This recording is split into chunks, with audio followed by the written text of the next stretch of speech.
This is That Video Game Podcast, episode 634 for December 16th, 2019. Don't save the Starfish. They don't need your money. See you guys next year.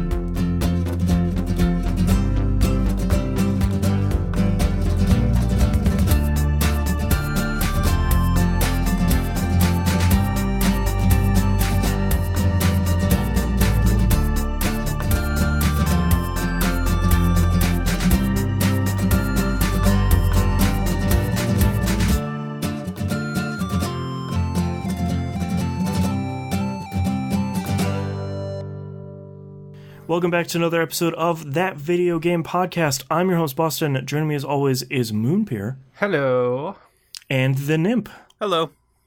A couple of pieces of programming notes here at the beginning. This is our last regular episode of the year. If you're watching the video of the last live stream, hello. We are going on vacation after this week for 2 weeks, but like we do every year. Sorry, we've recorded a lot already today. This is now my fourth episode of the day, along with Moonpeer. As we do every year, we're going to have our two special episodes upcoming. Next week will be our top 10 of 2019, and then the week after that will be our 2020 predictions. We're going to go over 2019s, we talk about 2020s, crown most correctest, all the good stuff. We do. If you're a brand new listener, just stay tuned. We'll explain each one of those as they come up. And then we'll be back here on the 5th of January for the live stream and the 6th for a regular episode.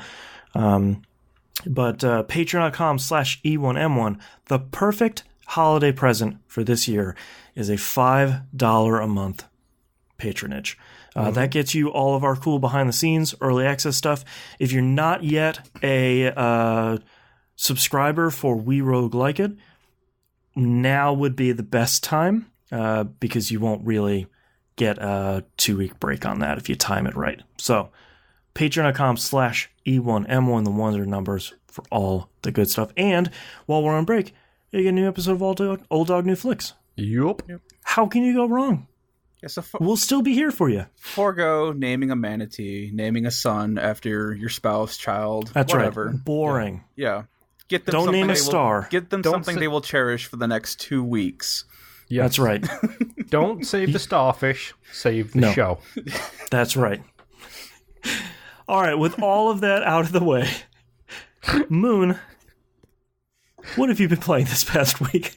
Okay, so Apex Legends, the holiday season began. The holiday season? Go away, don't you start as well. My wife is bad enough. I know that's what it's called in the game. I watched the trailer that happened on the Game Awards. And such a good trailer. Yeah, it was pretty good. So, for those of you who haven't played Apex Legends, Mirage is the wise-talking smart mouth, who, generally speaking, has some really good quips. He hates Pathfinder, the robot. He loves everybody else. So he's hosting a holiday event. And his special, by the way, is he makes duplicates of himself in holograms and stuff like that. Mm-hmm. So the event is the Holo Days because he's hosting them and he makes holograms. It's so and very bad jokes. Dumb. Go watch the trailer for 3 minutes of Mirage not shutting up. Mm-hmm. And no jokes landing. Even though they're all really good, the Elfie is particularly good. Yeah. I liked him talking to Jeff Keighley at the Game Awards and none of the jokes landing on Jeff Keighley and Mirage getting frustrated, which was really great. Yep. His character is so good because he literally annoys everybody. All of the other legends hate him. Mm-hmm. But he kind of, like, his quips are so good, like, he's so stupid in general. And then they come out with this holiday event, and all of the outfits are ridiculous. So they are very Christmas ridiculous. Yes. So Mirage's is the Tin Soldier. I can't remember the pun name for his outfit for this event. It's really good. Yep, I do know what it is because I just mentioned it. It's the Wisecracker, and he's like a tin soldier. Great. Caustic, who is the big beefy dude who likes poison gas and stuff like that, he is dressed as Santa Claus, and his outfit is called Claus Tick. Okay. It's just a whole bunch of puns, and with these holiday outfits, just like the Halloween ones, they come with holiday exclusive quips. Oh no. So Caustic, because why not? He is constantly talking about life and death and how science, like he is the most very emo. He's super emo and he's super edgelord at the same time. Right. Where, like, his normal introduction to like matches is like, oh, a bunch of willing test subjects and like right. the classic like 80s villain kind of stuff. Right, mustache twirling. His holiday theme one is, I really love the winter. Everything dies. All right. It's I get behind it. So dumb. And so in line with all of their characters. Octane, who's the guy with the metal legs who injects himself, who I love the fact that his backstory is he was in Titanfall 2, and he's based off a character of a real-life human who, in the start of Titanfall 2, there is a challenge to do the obstacle course, and you have to beat a certain time to get an achievement. Really hard achievement to get. This guy basically did grenade timing, kind of like you could do with the Warthog in Halo 1 and 2 and get it to do backflips into the sky. And he literally launched himself through this obstacle course in like 4 seconds flat. Yeah. So that's Octane now, is that actual guy Octane is based on him because he doesn't have legs. He's got robot legs now because he blew his own legs off breaking that time trial kind of thing. That's really good. I didn't know that. His outfit is a reindeer. Okay. It's called Dasher. Oh no. It's got googly eyes. Googly Apex. eyes. Oh man. And when he moves his head, the googly eyes spin and go to different locations. It's like I really like that both Destiny 2 and Apex are leaning into these holiday things. Like, I have a ghost that when it pops out, it has those googly eyes on it because it's like out of construction paper. And then when they settle down, they just point in opposite directions. The worst thing is his are actually physics-based.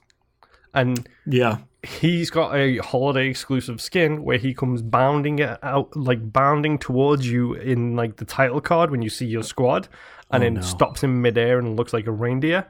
The googly eyes move in that too. Before the holiday event even came out, he had one where he injected himself in the forehead with his speed boost thing, and then did like a heavy metal thrash metal with his face. Stick the googly eyes outfit on that and enjoy your day. That's so good. They've gone so far down the rabbit hole in these things, and I adore them for them. The new event is really interesting. It's basically a capture the flag mode based on the train, where you have to go and capture the train, and it's first to 3 teams that wins. There's only 3 squads that load in at a time. This isn't a 20 squads thing. This is a 3 squads at a time, capture the train kind of mode. It's really fun. Really enjoyable. Everybody has a loadout already, so you don't have to loot stuff. And the loadout changes every day, just to make things more interesting. Really cool mode. Excuse me. Mirage needs to shut up so much because he is the special voice announcer for the event. Oh no. So he will literally go on a 10-minute diatribe at the start of every round to talk about what's going on and what the event is and so on and so forth. One of my favorite lines of his is, "Hello at all of the champions, except for that robot. I hope he's not here." Keeping with the theme that Mirage hates Pathfinder. That's really good. And Pathfinder loves Mirage. It's of course hilarious, like constant like lore building throughout these stupid events. But it's fun, it's stupid, it's great. The outfits range from incredible, like the stupid reindeer one, all the way through to the dumb, like Cryptic has a green, like Christmas, an ugly Christmas sweater outfit, essentially, for him. It's really solid event. I'm enjoying playing it. Guess what? I'm still playing Apex Legends. Shock, shock, horror, horror. Ta-da. Yes. Dead by Friday, quick shout out for this. Played a little bit of it on Friday. Their Christmas event is also going on. For the second year running, they have an Ugly Sweaters event. Great. And it's different characters who have the ugly sweaters than last year. So it's a whole bunch of new ugly sweaters for everybody to collect. That's fun. I love and hate games as a service. Mm-hmm. So much. Because, I mean, just whatever. But yes, Dead by Friday. It was fun. We had a laugh. I realized that my achievement aim for games is to beat the 1,000 base gamer score for the game. Mm-hmm. I have 104 achievements in Dead by Daylight now. I have 7 left in the base game. Oh no, you're so close. Unfortunately, part of that is the nurse, and the nurse is the hardest killer in that game to play. She teleports, and you have to be really good at guessing the distance on your hold of the teleport, because when she comes out of the teleport, to make it weaker, she coughs, the screen goes black, and she looks down.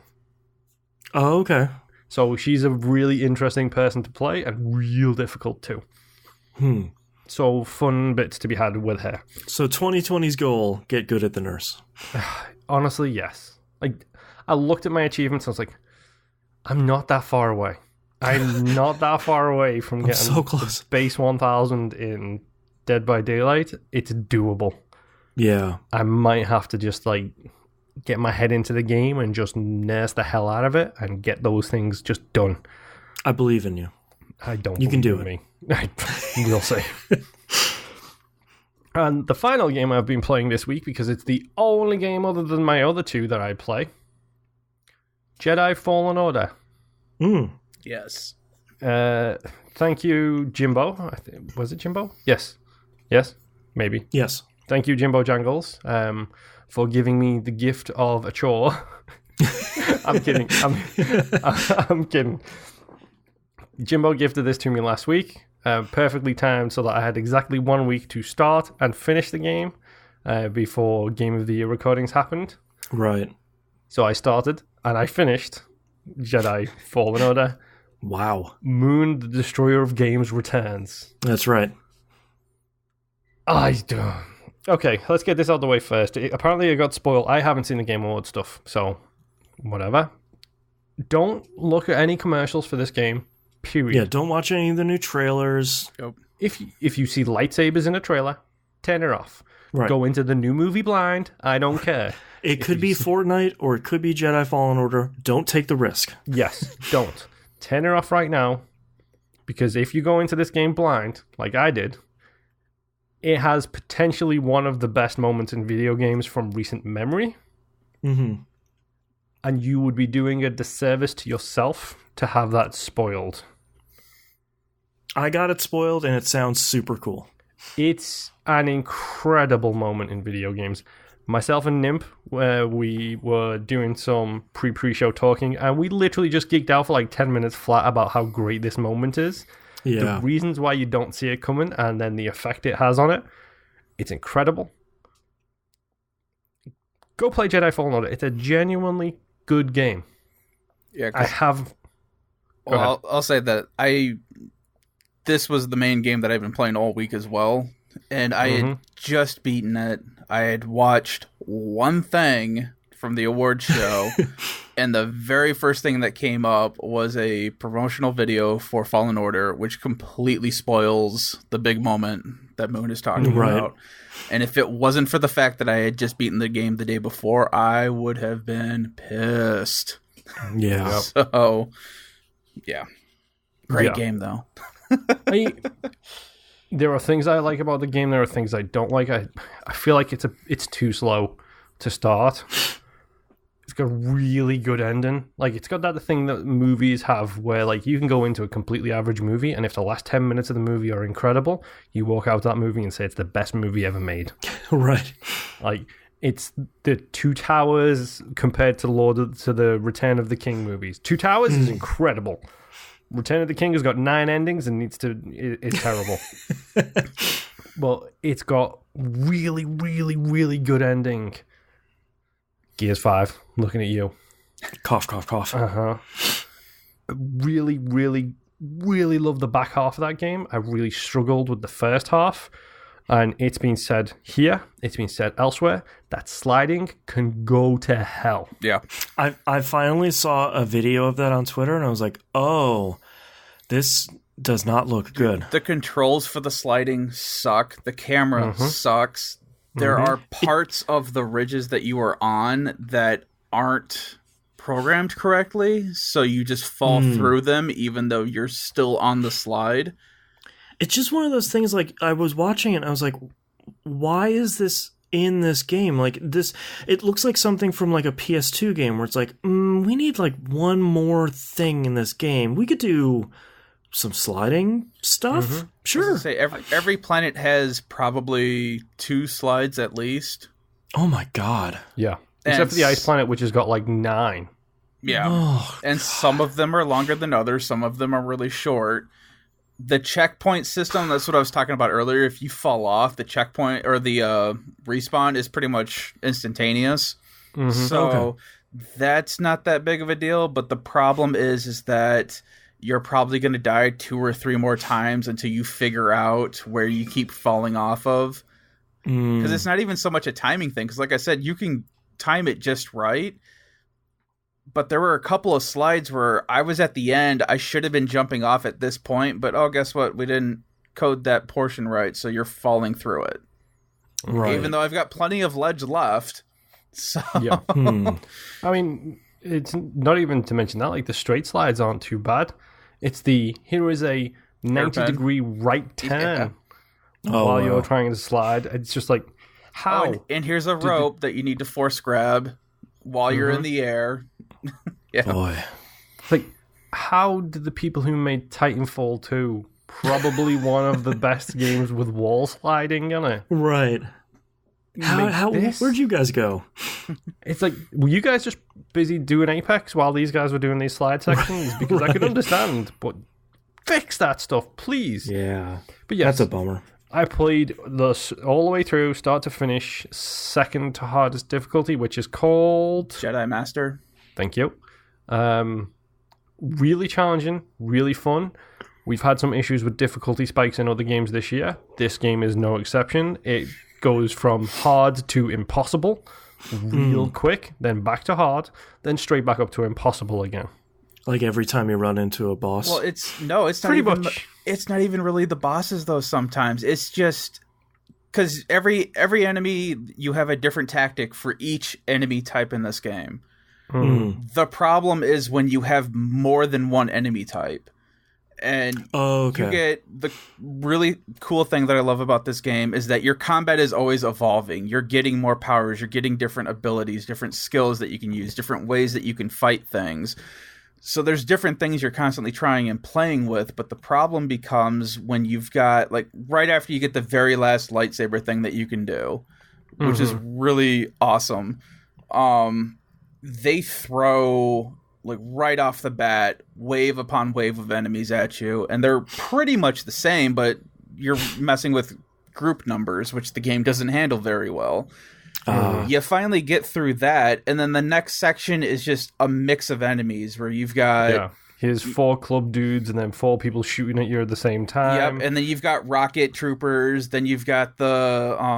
what are the black stormtroopers called? Purge troopers. Purge troopers, which are hard by themselves, but then you've got to be force powered because they resist it. And if you force pull them, they will resist you, and then they will give up, but they will lunge at you and basically use their momentum against you and stab you, which is kind of really cool watching them do it. It sucks being on the receiving end of it. But yeah, then you'll have a purge trooper who's really fast, who has the 2 security droids with him. I mean, so the game... Yeah, that's not even a boss. That's just things you find in the level as you're checking it out. Yeah. Okay. So Wow. Oh, yeah. There is a lot. I like this game a lot. Like, I genuinely do like this game a lot. I struggled with sections of it because it feels, like I said, it's got a very slow start. Give it the time, and it will start to pick up. And it's genuinely fun to play. I do love the combat. I love the fact that you have the option of doing 1 or 2 blades and the different situations and combat encounters that they're best for. Right now, I'm just going back and doing cleanup. Like, I literally beat the game, dump me back into the open world. I'm going to go and get all the 100% maps and all the other kind of stuff and just enjoy fooling around for a little bit and going for the dumb achievements, which are my favorite kinds of achievements. The ones where it's like, try this out, for example. Right. Did you cut off the tongue of the frog? Has Cal got your tongue? Is one of my favorite achievements in a long time. Yeah. Stuff like that is great. And I really love stuff like that, and the lore building and the time period it's based in. It's very much, it's not movie related, so it's very much a dark period unless you're reading everything related to Star Wars. It's a dark period that you don't know a whole lot about. Right. So it's good to go in and get that extra story. Similar to KOTOR. Like, KOTOR is an incredible game because it's way before the movies. So there is a whole bunch there that you get to learn about that actually travels forwards into the movies. It's great. It's a great game. Give it a shot. Full props to Respawn for somehow putting out 2 incredible games this year. Yeah. But yeah, that's pretty much all I played. I accepted the challenge of Jimbo, and I beat the challenge of Jimbo. I got it in. You're welcome. Yeah. All right, Nimp, how about you this week? So yeah, Jedi Fallen Order was obviously one of them. I had to make a mad dash through it this week because I did not have a whole lot of time, and I was refusing to turn down the difficulty no matter how much the game was kicking in my teeth. I can appreciate that. Yeah. Yep. So that's done out of the way. Really loved the game. Next game that I played was Rocket League with my son. I am finding that since I've gotten the platinum for this game, that my patience for this game is a lot shorter. Now that you're finally free. Yeah, the things that I'm willing to deal with, I am not willing to deal with as much anymore. I think my son and I played 5 matches of different types before I was like, all right, I'm done, man. We have to play something else. Yeah. So I got good at flying, though. I can hit the ball in the air now while flying. So I got that going for me. Progress. Yeah. Next game I played, Metroid Samus Returns. I got stuck in this game in a really dumb way. A Metroid game. Yeah. So there's an area that I went into that I couldn't figure out how to get out of it. And I could see that I had different power-ups that I could get in the areas around me, but I couldn't get into those areas. Right. And it turns out my issue was that one of the doors has a red shield on it and you're supposed to shoot it with a missile. I had done that, but the problem is that there is also this flamethrower thing in front of the door, and if that flamethrower hits your missile before it hits the door, it deflects it. So it looks like it deflects off the door, like it didn't do anything to the shield. So that happened to me, and I'm like, well, crap, okay, so that's not going to work. So then I spent probably the next hour looking in this pretty small area for like a hidden path or something, and I finally gave up and watched a video on what I'm supposed to be doing in Area 2. Got up to the area that I'm at, and it shows the guy shooting it with a rocket, or with a missile. Like, I freaking did that, and it didn't do anything. They're like, whatever, I go back, give it a try again, shoot it, and goes right through, and the door opens. Like, son of a... Okay. So I'm getting through there. I think the game says I'm 16% complete, but I have most of the power-ups and everything. I think I'm only missing 3 more power-ups. The Metroidvania percentages. Yeah, I don't know, man. I don't know how many areas there are in this. From what I have heard, it opens up a lot, and there's, I think, 9 areas altogether, and I think I just made it to area 3 or 4. Oh, wow. So, and I have 27 Metroids left to find out of the 48 or some odd that you start off needing to find. So, I'll keep chugging away at that. I mean, I really like the game. It's just forgetting what some things do. Because that's the other thing, too. It doesn't tell you, hey, missiles will open red shielded doors. It's just expecting you to remember it. So if you forget, you're SOL. Sorry. Yeah. Which I did get, one of the things that I got was the wave beam. Yeah. Which I didn't know in previous games that it would let you shoot through things. And it's an upgrade to your regular beam. So you can shoot through solid walls and stuff, shooting enemies, no problem now. Awesome. Which is very helpful. Yeah. So, after that, the next game that I played a little bit of was Atelier Sophie on Steam. I found out that apparently a flying, talking book that just all of a sudden showed up has a human soul in it. Now I'm trying to figure out how to open or awaken or whatever this soul. What is this, Ni no Kuni? I was all over say, again? Maybe. Definitely a Japanese game by any chance? Yeah. Yeah. A JRPG, maybe? Mayhaps? So, I got real heavy into the crafting, which is great because that's kind of what I was hoping for with this game. Yeah. Because that's what this game is based off of. You are in this tiny little town that has, when you start out, a cafe, and that's it, and a church. Okay. Please don't tell me you get to build the town. No, you don't. Oh, thank God. So I'm free. I'm so close. you have events that start happening, and during your days off and whatnot, you can go into the town and talk to people, and then things start happening.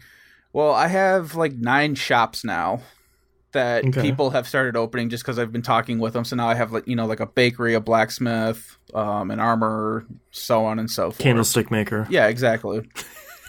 I have this this youngish looking woman who is a storefront. She is also an alchemist, but her ability, she can't make things. She can only duplicate things.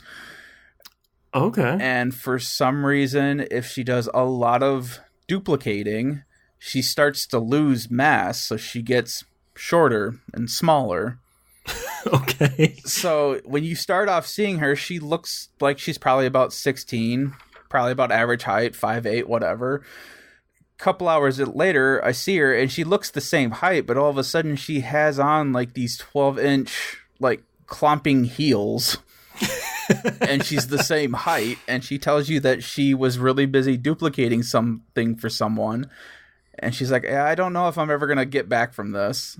And you start talking to her. I love JRPGs. You start talking to her, and she says that she has a regimen to help fix it. And what she's going to do is she's going to start drinking milk and hanging upside down from really high places with weights to try to stretch her back out. Oh my God. I love how stupid JRPGs It is. Get. It's just, it's dumb fun. I love it. So I also have a 4th character now that I can take into battle with me, which makes battle a lot easier now. To the point, which kind of sucks for me, is I started going through the books, and there's certain conditions that you need to meet to be able to unlock things that you can make in the book. And one of them right now that I'm trying to work on is making a coin of some sort. And to be able to do this, Sophie has to be knocked out in battle.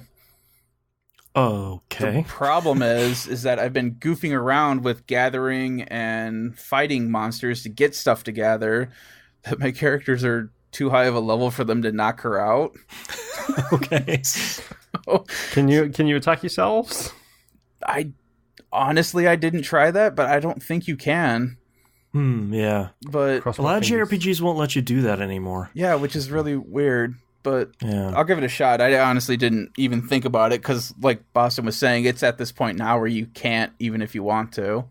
Yeah. So I'm working on a bunch of different things trying to meet conditions so that I can fill out the recipes in my book and continue on. And I'm kind of hoping this game lets me build my own store, because I have all this crap that I can turn around and sell if I want to, but there's not really, since I don't have a deadline to do anything, I don't really feel the need to have to really do anything, which is kind of weird. Sure. So I'm kind of hoping they give me like a store or something that I can throw my crap in and just sell it to people and stuff. Exactly. Yeah. So maybe that'll happen. I'm not too far into the game really, but I'm really loving it. I upgraded my cauldron so it's a bigger cauldron. So instead of a 4x4 tactile square that I'm using to make parts, I have a 5x5. Because when you throw stuff together, you're basically doing a Tetris thing where an item that you pick may only take up 2 squares, it may take up 3 squares, or it may take up 3 squares and it'll have a random square in the middle for the 4th that sticks out. So you have to kind of piece them together. It's like Resident Evil backpack management. Yes. Yeah. And you can... There's this whole other thing where if you line them up just right, you can have, certain element stats boost up, so then you can do different traits for different items and so on and so forth. I really don't want to buy this game, and everything you say about it makes me want to buy it. I know, because there's also... they just did a tutorial where you can do... I'm doing like level 1 tier right now. You can do level 2 tier where you can lay something on top of that grid and cancel out certain items to get different effects. So I just made a sweet treat that is now a salty treat because I aligned everything just right to neglect the sweetness and made it extra salty. And oh boy, yeah. I want this game. Keep me away from me, Satan. Yeah, exactly. And I'm only like maybe 10 hours into this game right now. That's even worse. I know. Yeah.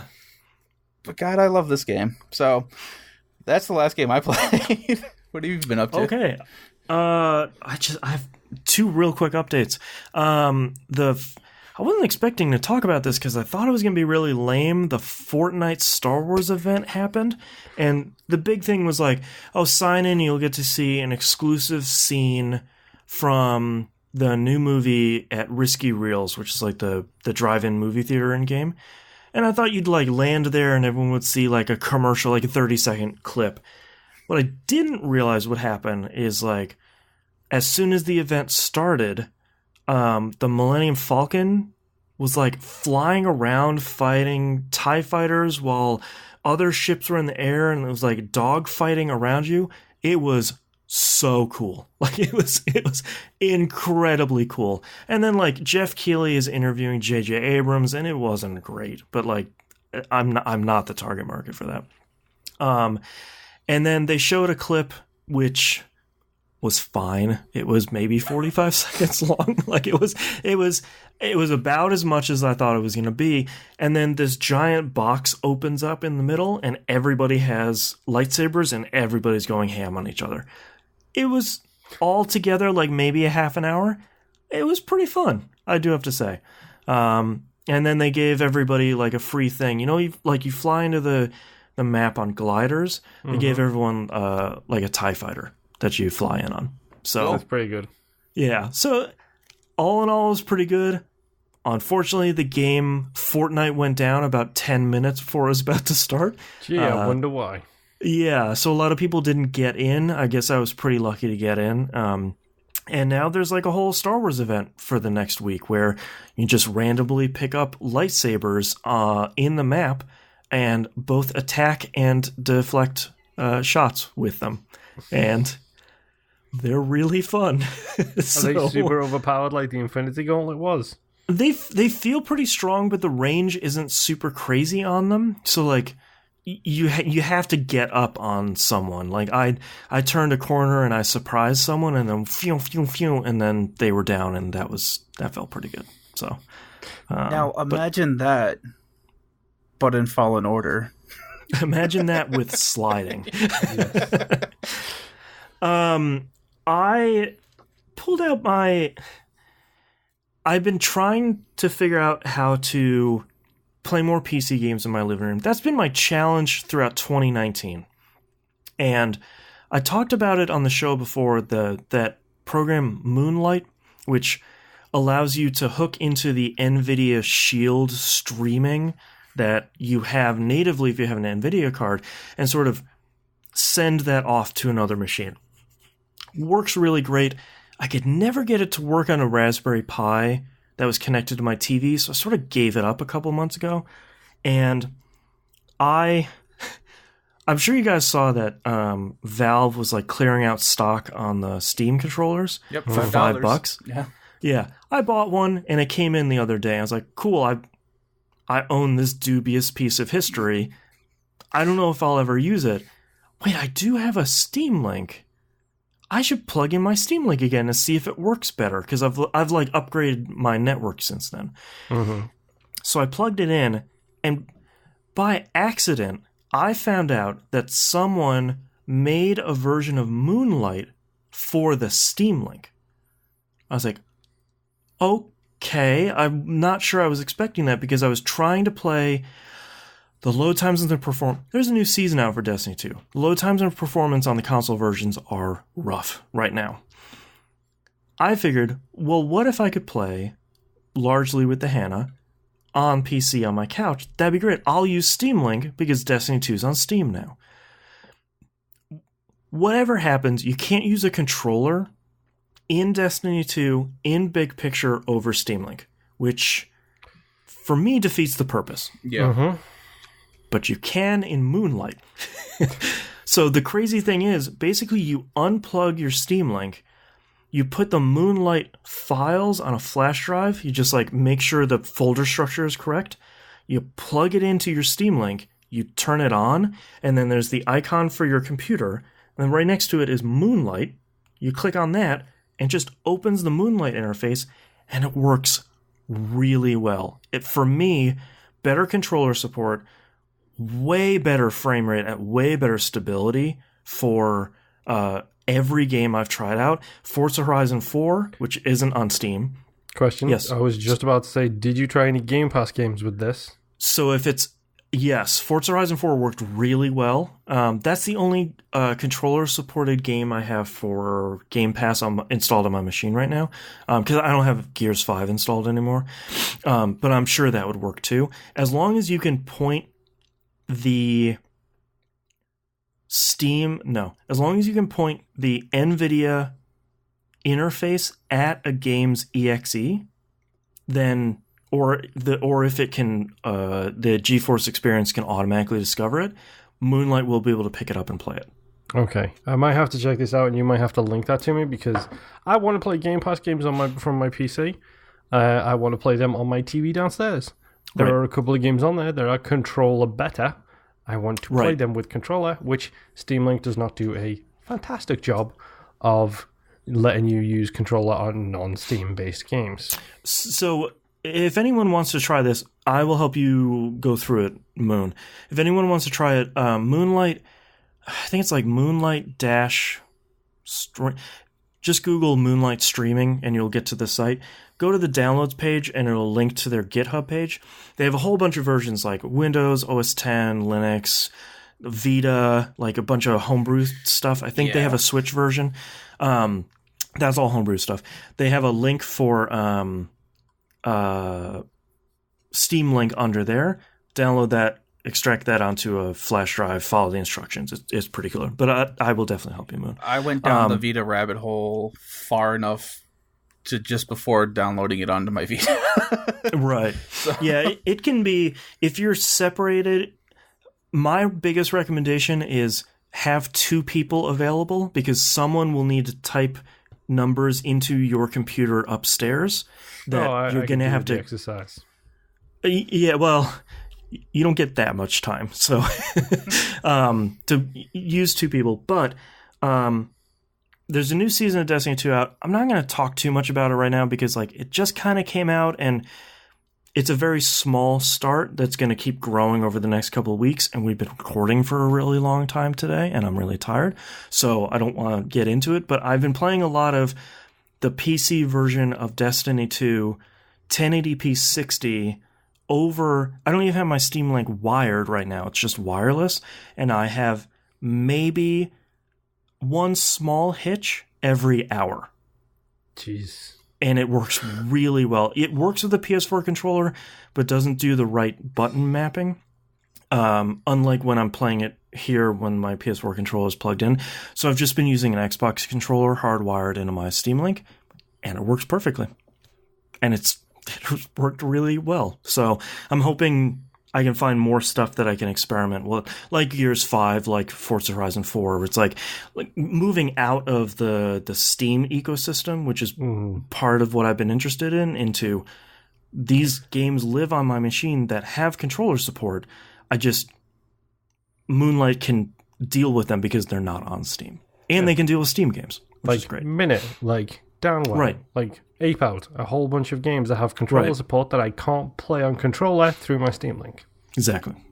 So go check. I'm going to plug Moonlight again because it's really great. And Destiny 2, there's a new season. It's a lot of inside baseball now.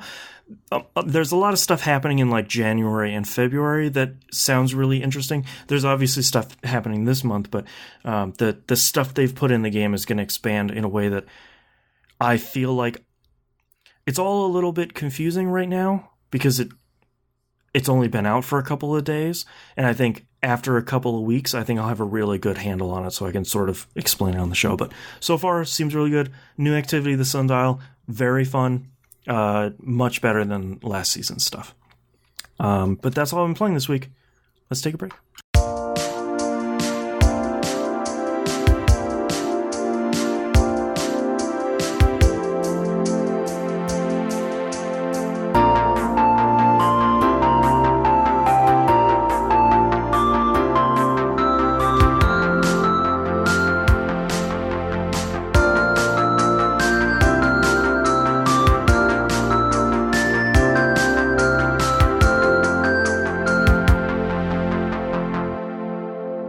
Let's talk about releases for the week of December 16th, 2019.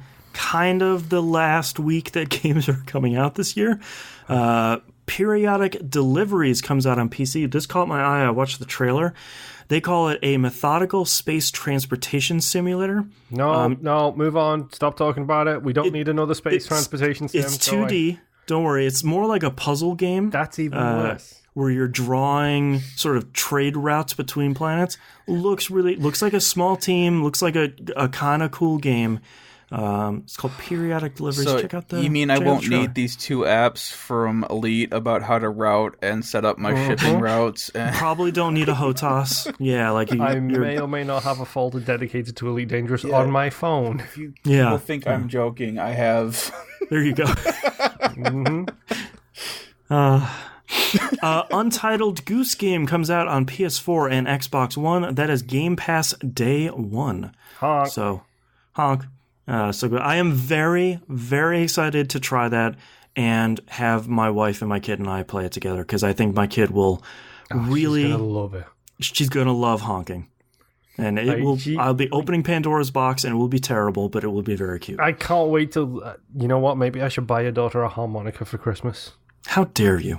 Because then I can buy her a harmonica, and then you can play that game, and when you accidentally honk with the harmonica in your mouth, and she sees it, inspiration strikes, and she's going to run around with the harmonica, just going honk into this harmonica for you. I have so many toys already of hers that people have bought that weren't on the approved not annoying toys list that I don't know. So harmonica is perfectly fine. Okay. Oh, Christ. And lastly, Wattam comes out on PS4. This is the Katamari guy's new game. Like Katamari, I don't understand it. It will probably be really great. From the outside, I have no idea. All right, let's get into news stories here. Big news story this week, the 5-hour long, almost, Game Awards 2019. Watched a lot of that live, and that is still a very lengthy show. We're going to talk about the highlights here. They opened with a new Final Fantasy VII Remake trailer that focused on Cloud. Boy, does that soundtrack sound really good. I think this is the most music we've gotten in a trailer so far, and the new versions sound really great. Very faithful, but modernized. Is it similar to the One Winged Angel remix from the first Kingdom Hearts, where you're just like, this was a great piece of music and now it's an incredible piece of music? It feels like they've taken... It feels more like the Final Fantasy XII soundtrack, where it's like, you have taken these songs and you have orchestrated them, and that's it. Like, that's all you needed to do, because the soundtrack was great already. Like, just, here's a live orchestra doing it. Go nuts. It's like they went from half to full. Right. Yeah. Obviously, the biggest news story here is Microsoft announces the Xbox Series X coming holiday 2020. They talked about the big buzzwords here: real-time ray tracing, 3rd-gen Ryzen CPU, and Navi GPU. They showed off a trailer for the Series X exclusive Senua's Saga Hellblade 2, which was a pretty intense trailer. I don't know if you guys have seen that. Yeah. Pretty good, pretty intense. Looks like another one of those, which is pretty exciting. I think a lot of that was in Engine 2, which, wow, looks pretty great. They put out a press release that I just want to talk about. They put out a bunch of buzzwords with no definition and just said, like, we have variable refresh rate, 8K capability, hardware accelerated ray tracing, and a new thing they called dynamic latency DLI input, DLI. No one knows what that is. So Microsoft gonna Microsoft with press. But dude, they also used vapor cooling technology on the X. Yeah, but it worked really well. Who thought the vapor chamber in the year of our Lord 2019, 2018, talking about vaping would be the hot newness for video game consoles? So they didn't detail a lot of specifics during the show, but they have done a bunch of interviews and like hands-on stuff with other publications. So we have a bunch of other info here. I'm sure everybody has seen the picture of the console standing up with the controller, the new controller there. The console can be laid on its side, and that is okay. The only thing they're saying is that concave thing on the top of the light is the fan, so don't block that. Mm-hmm. So the new controller is a smidge smaller than the current Xbox controller. It sounds like nothing, not like 25% smaller, because please, God, don't. Yes. As features with man hands, please, definitely don't. It features a new D-pad inspired by the Elite series controller's D-pad, and thank you, Baby Yoda, it features a share button, which is like the one thing I wanted the new controller to have. Yep. The new console is one controller wide. You see it standing up. One controller wide and around 3 controllers high. So I was hoping you were going to finish that controller conversion because that's because funny. like when they show the picture, it's sort of like here's a controller and here's a 15-foot monolith. Put it in your entertainment center. It's like, oh, so it's not really that big. It just that picture is not good. I think the thing with it is as well is it's like the vertical picture of it. It's wider than people are expecting. Yes. Like that's the thing that throws it off, and that's what makes it look so huge. Is its width on that standing up? Yeah, right. It makes it look huge.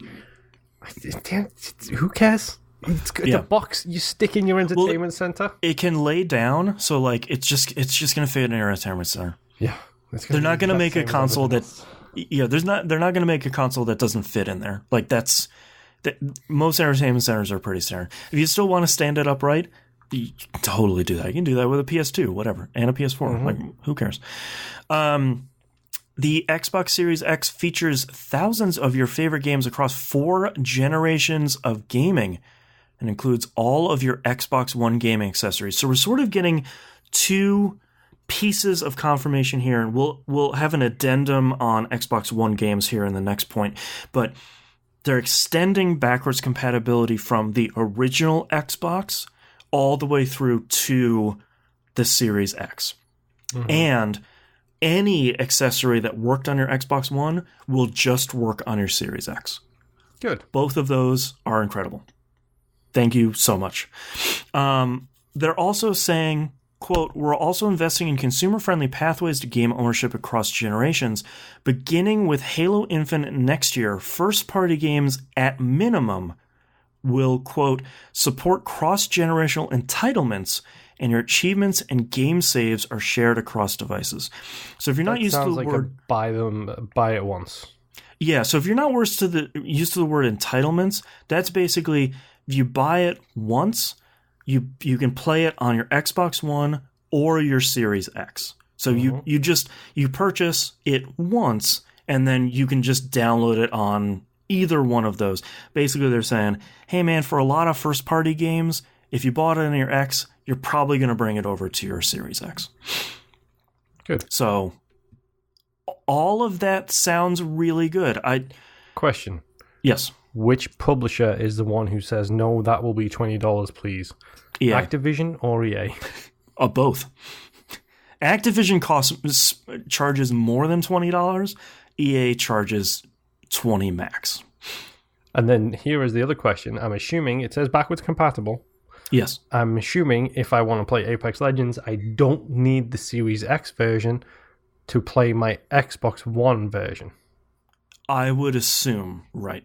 If they stop you from doing that, get ready for the riots. Yeah, and I'm assuming for a lot of these, at least currently running, very popular, especially the free-to-play games like this, I'm assuming maybe not immediately, but fairly shortly, we'll get like a Series X enhanced version where it's like you'll have faster load times and, you know, new controller support for whatever fancy bits and bobs are in the new controller and stuff like that. But it certainly sounds like from day one, the stuff you have on Game Pass, you can play on. The thing that I'm interested in is when I buy this console and I plug it in, can I just fire up the Game Pass tab and download a bunch of stuff like Forza Horizon 4 and see it in 4K HDR for the first time? Because that would be very nice. And that for me would be a showpiece for my brand new console, a 3-year-old game. biggest question for me. Yeah. Can I unplug my 4 terabyte hard drive? Right. Plug it into this one and have it just go. Maybe if you didn't have so many games installed.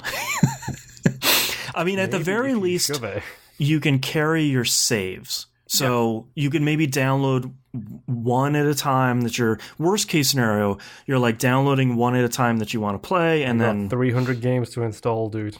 Yeah, I mean, you better get busy then. You just said winter period's coming, so yeah, tuck in. And I just installed like 10 new games from Game Pass just last night.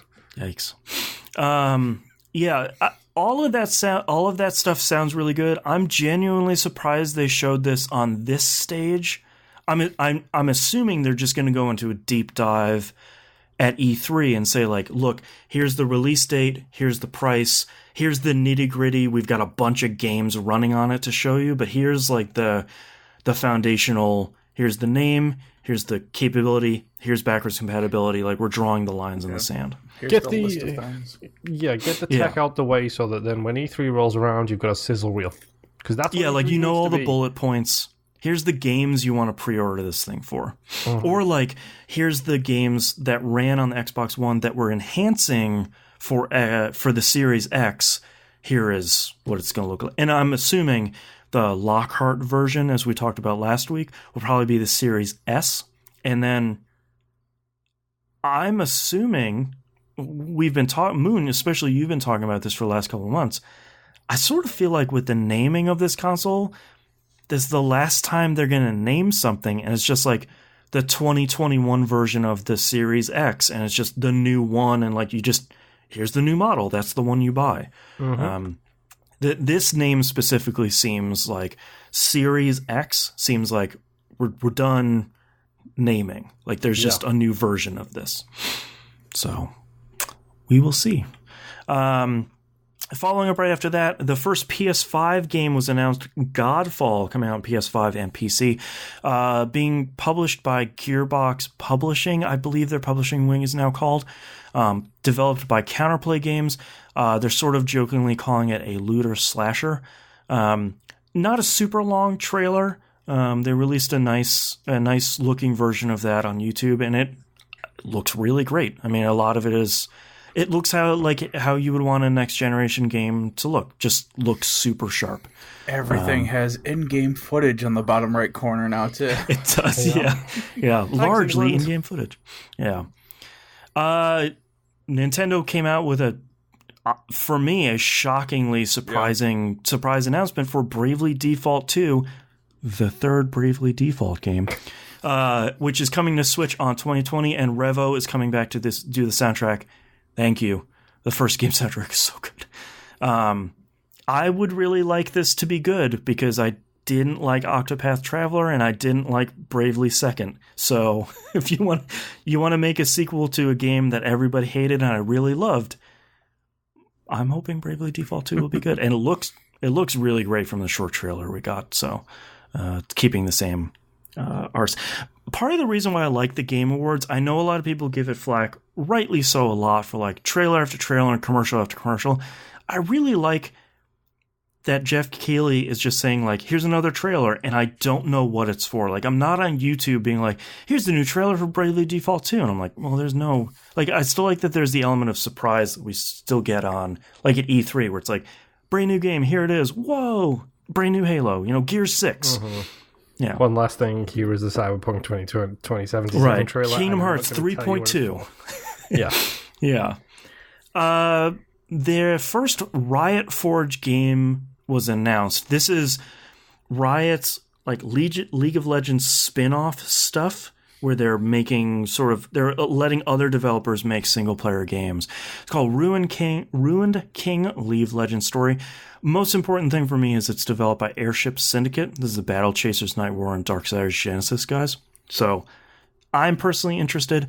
They had a lot of lore stuff they were talking about on stage. I don't know about any of that. Well, it only took you about 5-6 years to get into Fortnite, so give it a couple more years and all of a sudden you'll be into the MOBAs. I don't hate myself enough to get into League of Legends because I know those people will hate me an incredible amount. Dude, I'm also talking about like there's Dota out there. No, then you've got the Battle Chess. I played Dota 2 pretty hardcore for a while there. Yeah. I know auto chess is the hot new thing right now. I don't want...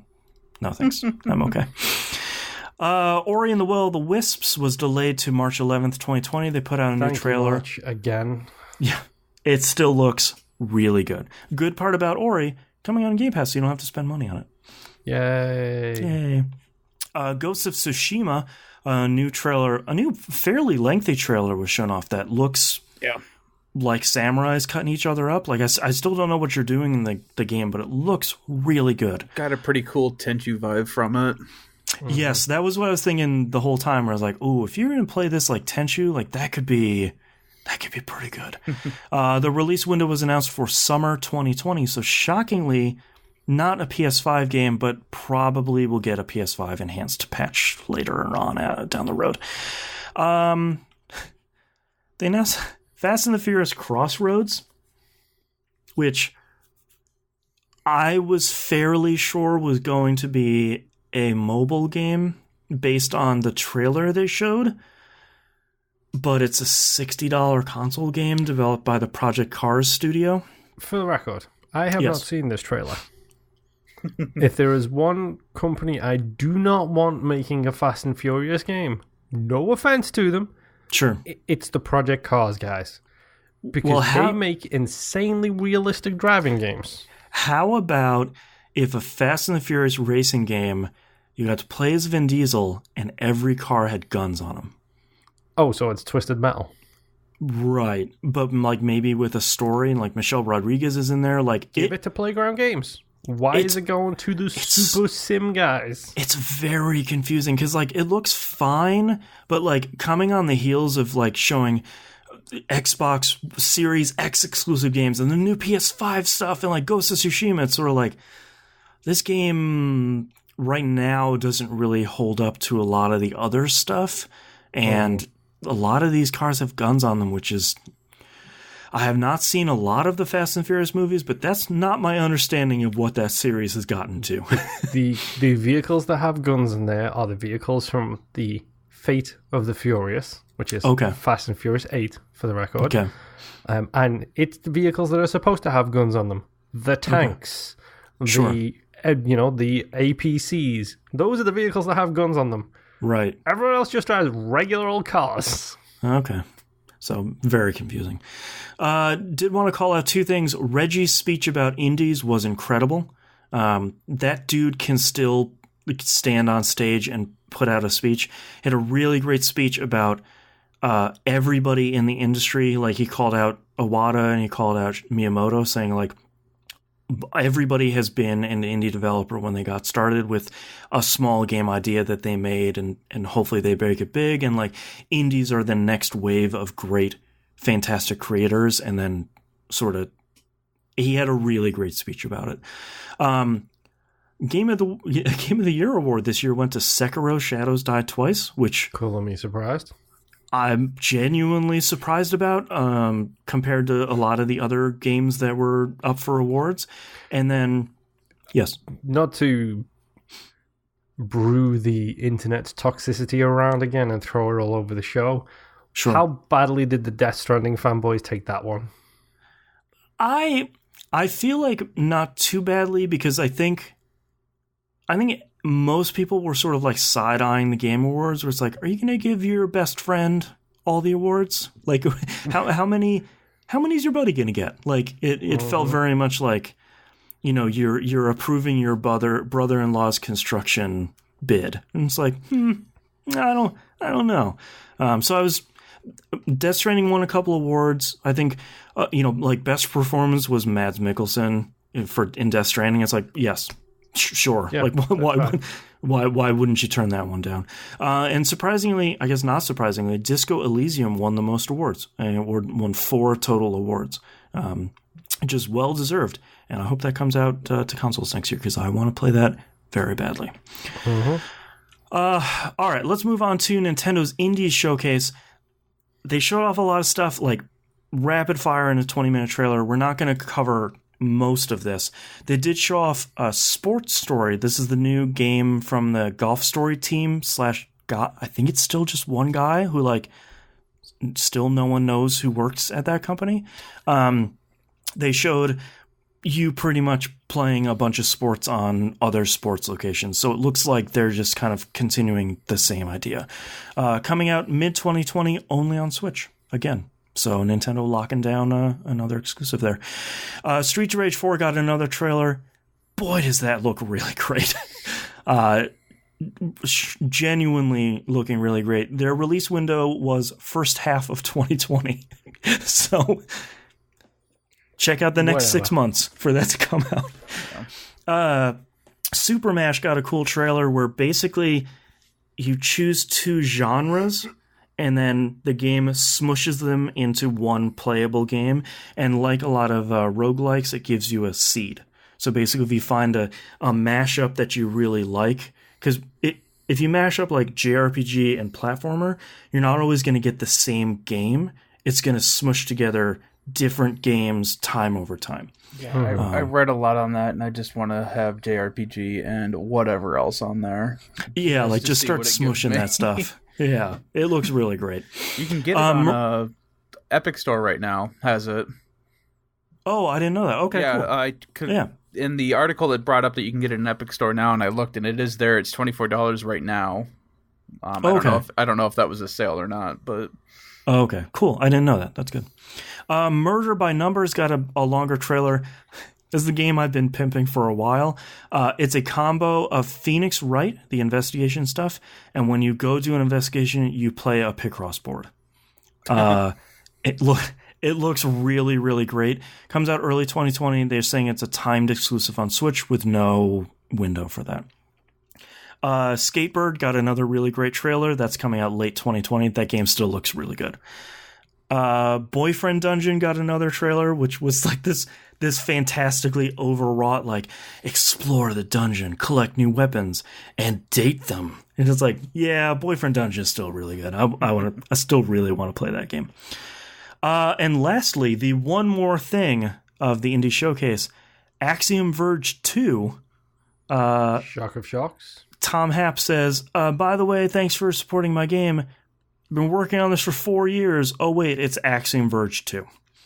So that's coming out fall 2020. If you want to know what my game of the year next year is going to be. It looks really great. It looks like they've made the game look significantly better than the first one. Looks like it has much more varied sort of palettes and biomes and stuff like that. And they already showed a whole bunch of cool powers, and day one, I'm super excited for that. Next news story: 2 Point Hospital launches on console on February 25th, 2020. News makes no difference. March. Great. Yeah, basically, yeah. Also, sorry, March. Sorry, Sega. Did have a trailer with that at some point that had the Game Pass logo closing down the trailer. So it hasn't been announced yet. Interesting. Okay. But one of the trailers does end with the Game Pass logo. That would be all right. Mm-hmm. I could do that. I'll probably buy it either way just to support another theme hospital, but that would be nice. Redbox will no longer rent video games starting in 2020. Shocker. It seemed to happen very suddenly. I'm sort of surprised because that was a fairly successful platform for them. But but there is also a whole bunch of illegal activity going on around that too. Yeah, I'm wondering if the juice just wasn't worth the squeeze, especially with new consoles coming up. It's like, do we want to go back through, like, you rented Death Stranding and you returned a copy of Must Love Dogs? It's like, cool, thanks for stealing a $60 game. Mm-hmm. This is a good time to remind you, most libraries in the States will let you rent games with a library card, so go support your local library. They could use your help, and you can rent games for free. Everybody wins.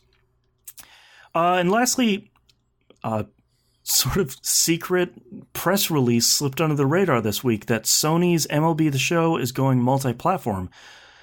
People wanted to act like this wasn't a big deal, but it looks like Sony San Diego is still developing it, and it will also be releasing on the Switch and the Xbox One.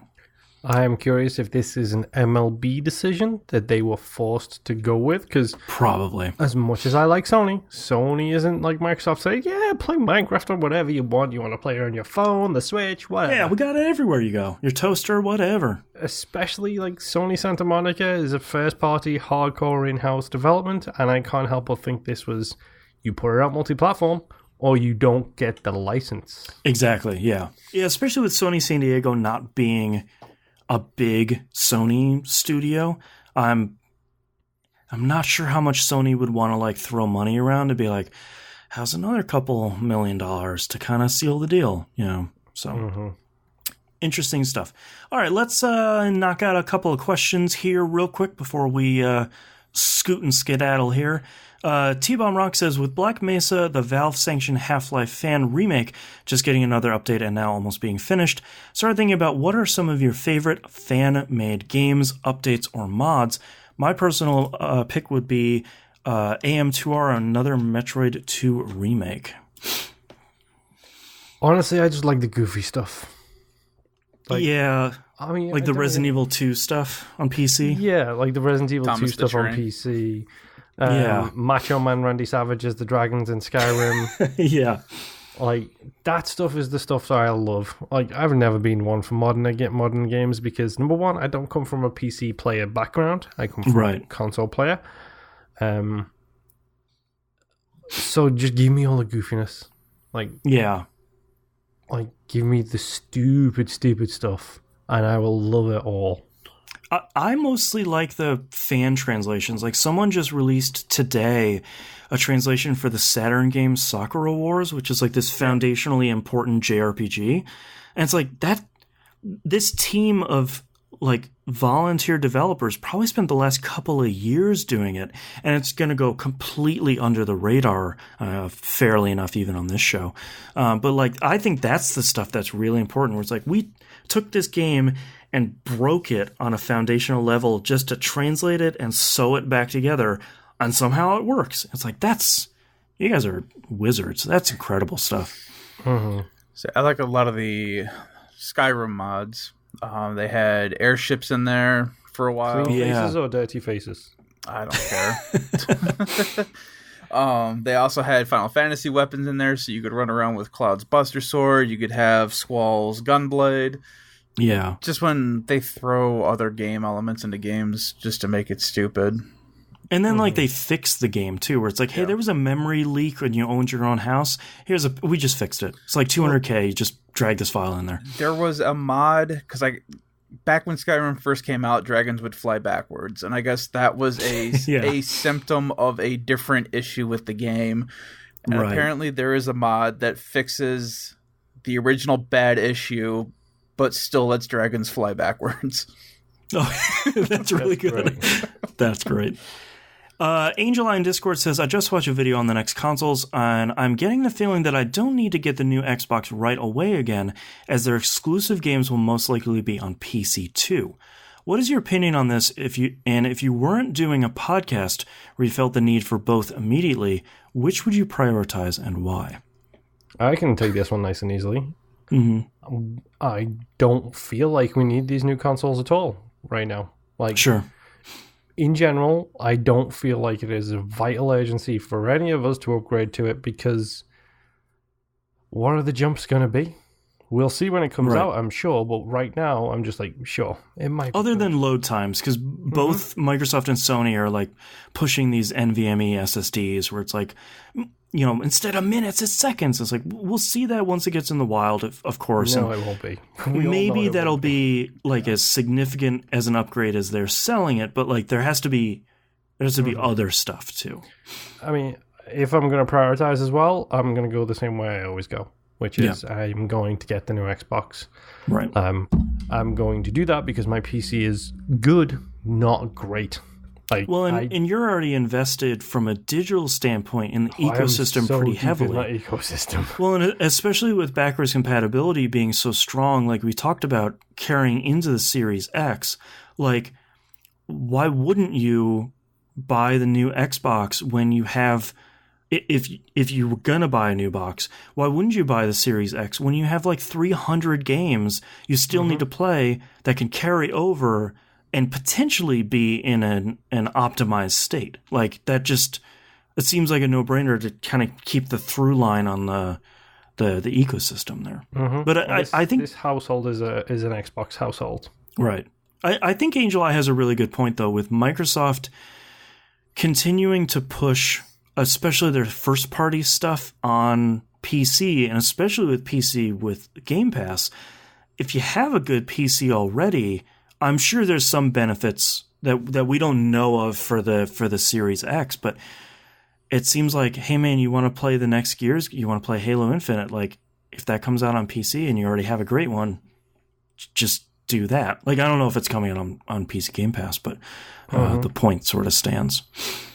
Yeah, I was going to say, for me, I've been slowly upgrading my PC, just in general. I've never been big on PC gaming at all, but I would go that route right now. I'm not even worried about consoles, because I'm never the person who buys consoles when they first come out anyway. Right. Because there's been too many horror stories of people being, first in line, and then it's broke within a month because, we didn't test this or like whatever. My PS3. Yeah. And I don't have any brand loyalty either. I like my PlayStation. I play it more than my Xbox, but I like my Xbox as well. Right. I could care less, though. If Sony swings and misses on their announcements, no sweat off my back. I just won't buy their product for a while. Right. For me, even if I wasn't doing the show, I would still be buying both of the new boxes just because I like the new technology, and especially on the Xbox side, since I have a launch Xbox One, buying the Series X is going to be such a fundamentally huge leap that like I can't even do HDR or 4K. Like it's going to be such a giant leap that it makes it a no-brainer to buy the Series X. And then on the PlayStation side, I'm already well into that ecosystem for this generation, that buying that platform, we still don't know their full backwards compatibility plans. There's been some talking and some interviews and stuff, but no like formal stuff. But if they go the same route, if the PS5 supports the vast majority of PS4 games, that makes it a no-brainer for me as well, especially since I have trouble playing discs on my PS4. So, to me, I like the new tech. I like being the early adopter. I don't like getting a broken console, but like I like plugging in this new box into my TV, especially now that I have like a 4K HDR thing and getting all the new fancy bells and whistles. So I'll be buying both day and date. Probably pre-ordering them during E3 because I'm assuming that's when pre-orders can open. So, yeah, it will be an interesting 2020. Your credit card company says thank you. Yes, yeah, they say thank you for a lot. Jimbo Jangle sends us an email, says, hey there, TVGP, Jimbo Jangle's here. I was going down some rabbit holes on YouTube and ended up watching a 30-minute documentary on a Kanye West RPG released on phones in 2013 that may have been linked to an occult. What? It was bonkers. That news story apparently just passed me up 6 years ago. That does sound bonkers. So that brings me to a question for the crew this week. What are some of the craziest video game stories / rumors you've come across in all your years of gaming? Have a great show, guys. I have one answer for this. please go and see the career of Mr. Randy Pitchford. How is he successful? Take your moment from any one of those moments. I feel like the last one that was still really confusing and like maybe true and maybe not true is like Missing No from Pokemon, where it's like, did that really happen? Or like, did someone make this in Photoshop? Like, is it a real thing? Like, how is it repeatable? That sort of thing. Mm-hmm. I'm trying to think of anything recent. A lot of stuff is just like, this bug happened in this game and someone put on Twitter, or like someone made a very convincing Photoshop from like a parody account on Twitter, and it just... There was the episode of South Park being on a gold disc for one of the... I think it was one of the Tiger Woods It was games. one of the first Tiger Woods game, like 95 or something. Yeah. The pilot episode of South Park, the like Santa versus Jesus, whatever that episode was. Yeah, that was like a big deal back in the day. Yeah. I know the hot coffee crap from GTA was Yeah. interesting. Even though it wasn't really in the game in a way that you could get to, like that was a big kerfuffle. Oh, what was Beyond Two Souls? Was that Ellen Page where they had like the fake scans or whatever? Yeah, her contractual issues. Yeah, that was gross. Yeah. Was it Pitchford or was it the Valve guy who complained about... I think it might have been Randy Pitchford. Probably. I don't know what you're going to talk about, but probably. Randy Pitchford, the guy who started the BioShock games.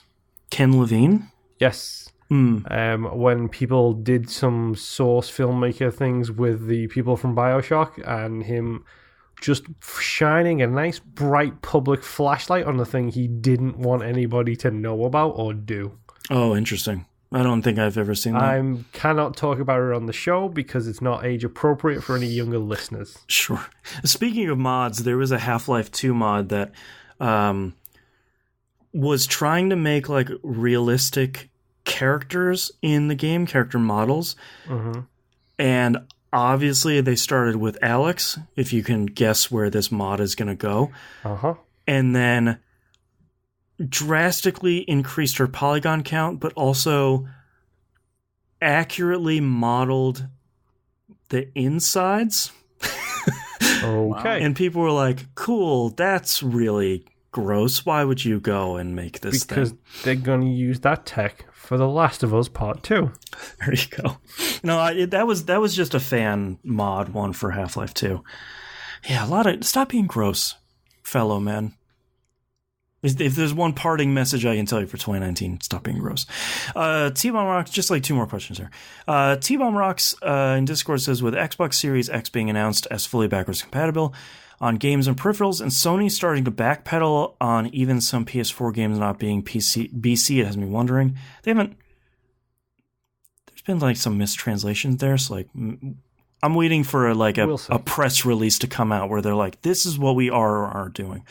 Do you think BC will be a bigger factor for next generation than current? 100%.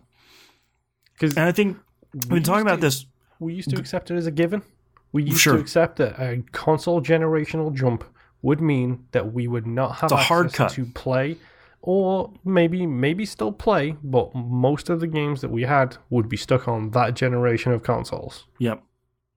And I think we've been talking for the last couple of weeks about the free-to-play, battle pass, battle royale, games as a service games, and the expectation therein of, like if the Xbox Series X launched without backwards compatibility and it didn't launch with Minecraft, what are you doing?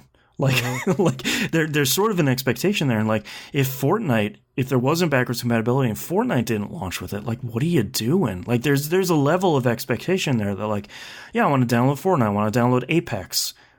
You obviously would like Dead by Daylight, but that's not a higher priority. It's not a high priority for smaller teams, but like there's sort of an expectation here nowadays. And I think that's really great because I would love to unplug both of my consoles, put them up here in this room, and only use 3 consoles down there, including the Switch, like I have been, and not have 5 boxes underneath and 17 controllers that I'm tripping over. Like that would not be my preference. Would be supporting BC on this probably $600 box I'm going to buy. Yep. Yeah. Whatever. I still have my PS3 and my 360 out in the living room. Yeah. I don't have the room, unfortunately. I literally sold all of my stuff except for my 360. Right. So I have 3 wallets of games, no cases, just the games. I know it's a sin. You don't have to tell me. You moved across an ocean. Yeah, yeah. It said, I finally picked back up playing my friend Pedro, and it's a blast to play. Game reminds me of that being fun to play is one of the most important factors in game. My question for you is, what game did you have the most fun playing this year? Dead by Daylight. The most fun playing? While you guys think about it, the reason I loved playing Dead by Daylight and had fun playing it is because it's fun playing it with A, newbies, and B, people who are giant chickens. Because hearing people scream as a killer comes around the corner and they don't expect it is hilarious. And it's fun being shocked yourself when it happens to you too. Maybe Void Bastards? Just where it's like, this is fun to play. Like there's not a lot of chaff in between me and the fun part. I think for me it would have to be Elite, just because I went from not playing it to having 300 hours into it. And a HOTAS setup. Yeah, and a HOTAS. Yeah. And yeah. The aforementioned apps on your phone. Yeah. You make it sound like a problem at this point. No, I don't think it's a problem. I run a Destiny website. I was about to say, someone who made a Destiny fun site. DestinyEmblemCollector.com. Last question here is an email from Slick Nick. Good morning, fellas. Wanted to write back about the Xbox email insert a couple weeks ago. I was still on the fence about getting one. It just so happened the week of Thanksgiving, my company gave everyone a bonus based on the stocks of the company. It was a total surprise because I had no idea that it was coming. It was an extra $1,000 that was my check. Hell yeah. Good job, you. Good job. I thought they did something wrong with my deposit and it was an error. That would be me too. Where it's like, you gave me too much money? So I was able to get the Xbox because of that. I got the Xbox One X and 6 UHD movies on Black Friday. The movies are the John Wick trilogy and the Dark Knight trilogy. That's some really great movies for UHD. I feel like that's a really great starter pack. The one awesome thing to use now that I have it is Game Pass. So overwhelmed by the games to play. First one was Forza. Yeah. The first one was Forza, and it looks amazing. Other games I'm playing is Creature in the Well, Slay the Spire, State of Decay 2, and many others. I feel like he just listed the best selection from indies to big games on Game Pass. Go play Gears 5. That looks really good. Got Destiny 2 on Xbox, and the cross-save is great. It just works. The only thing that is a detriment is the purchases don't carry over. I got Shadowkeep for PlayStation and cannot play it on Xbox. It's hard to buy the same thing twice. I'll hit you up, Austin, to run through the content. I will have 5 days off next weekend. Number one, I have it on everything, so people, if you want to play Destiny 2, I will, because I am always. And the other thing, I think that's the thing that I hope is going to change in this next generation, is those cross-platform entitlements between, because for Bungie, how it does it, Shadowkeep, you have to buy it per platform, but the seasons, those are cross-platform, because you're not downloading a piece of content from the respective stores. I'd like to see that getting resolved, because I'd love cross progression in Apex Legends because I'd like to play that on anything. I'm assuming that's going to get to that point, but it'd be really great for some of this stuff if you can just go between platforms. I'd like to think Apex would, but it's also EA, so it won't. Yeah. EA has always been stubborn. Thanks again for letting me ramble on the podcast. Look forward to it every Monday starting work. Loyal listener, Nick. Thank you for writing in for catching up, because I was curious how that was going to shake down.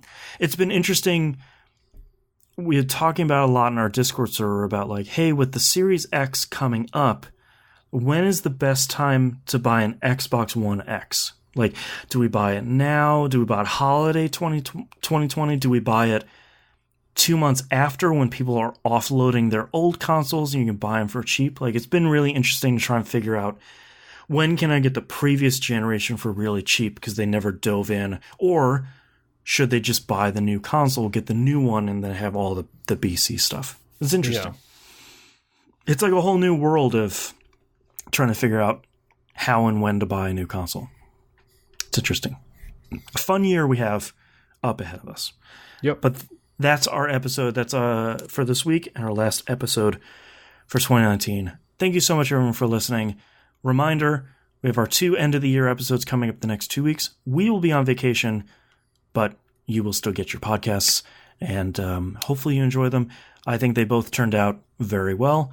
They are both very long, so you're not just going to get like a 30-minute episode coming out. They are lengthy, so get ready.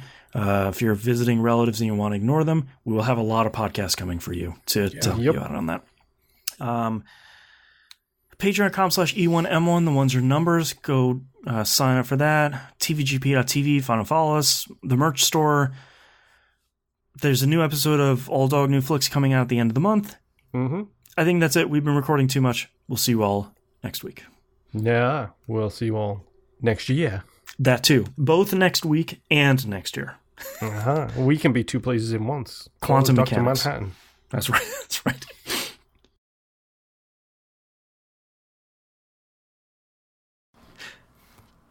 All right, Nimp, hit me with your titles. I've only got a couple because my brain shut off halfway through. We all do, to be honest. Ditto. We're all... You can see the light having gone out from behind our eyes. First one is Mirage Needs to Shut Up. 2020's goal, get good with the nurse.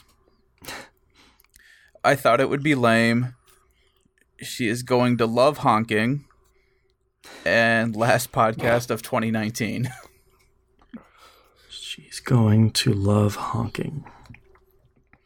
All right, Moon, how about you? Wise talking smart mouth. Everything dies.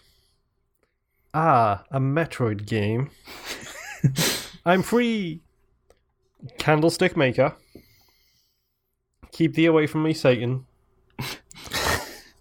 Someone with man hands. Aforementioned apps. Pretty good. I have Don't Save the Starfish, which is one I really like. Please Don't Tell Me You Build the Town, which is like a touch too long, but really good. Mirage Needs to Shut Up, and She's Going to Love Honking. I really love Don't Save the Starfish.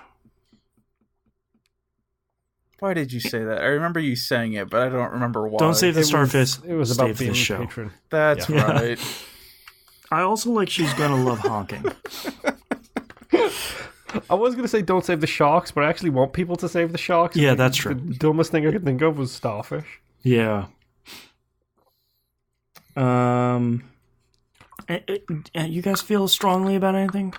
Both Starfish and honking both are about the same to me, which is to say, it's like 6 hours in. My leader is Don't Save the Starfish. That would be my vote. That works. Okay. No dissents? All right, certainly. No. Let me know when you guys are ready. I got nothing, so I'm completely ready. Yeah. I like the attitude. I'm not ready at all, so let's go. Yeah. All right, let's start in 3, 2, 1. This is the That Video Game Podcast, episode 634 for December 16th, 2019. Don't save the starfish. They don't need your money. See you guys next year. All right. Thank you so much, everyone, for watching this week, every week, this entire year. The last 12 years, we haven't been live streaming the last 12 years. Justin TV wasn't around 12 years ago. But we appreciate it nonetheless.